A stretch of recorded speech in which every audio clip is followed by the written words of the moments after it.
Bang! Ano mo bibiuin?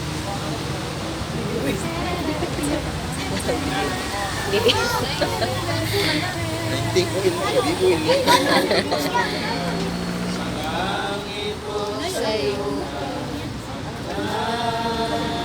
Diyos, kanimo lamang, ikaw puno sa gugma, nga walay katapusan.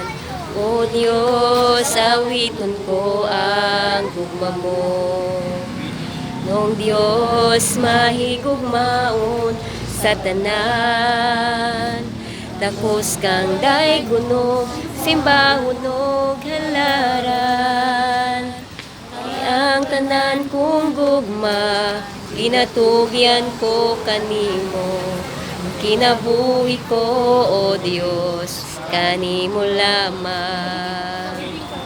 Diyos, mahigugmaon sa tanan, tapos kang daygunog, simbahon og halaran. Ang tanan kong gugma, ginatugyan ko kanimo. Ang kinabuhi ko, O Diyos, kanimo lamang. Be that dwelleth in the secret place of the Most High, shall abide under the shadow of the Almighty. I will say of the Lord, He is my refuge and my fortress. My God, in Him will I trust. Surely He shall deliver thee from the snare of the fowler, and from the noisome pestilence. He shall cover thee with His feathers, and under His wings shalt thou trust. His truth shall be thy shield and buckler. Thou shalt not be afraid for the terror by night, nor for the arrow that flieth by day, nor for the pestilence that walketh in darkness, nor for the destruction that wasteth at noonday. Because thou hast made the Lord, which is my refuge, even the Most High, the habitation, there shall no evil befall thee, neither shall any plague come nigh thy dwelling. For He shall give His angels charge over thee, to keep thee in all thy ways. Glory to God.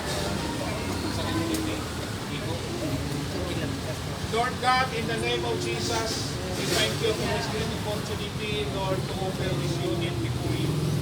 And to the authority vested upon my servant, Lord, I will offer them unto you into the throne of grace, the unit we go to you, God. Hangat sa nalang sa mahal, sa anak, sa Espiritu Santo. Bless the Spirit of God, and the Holy Spirit of the Lord,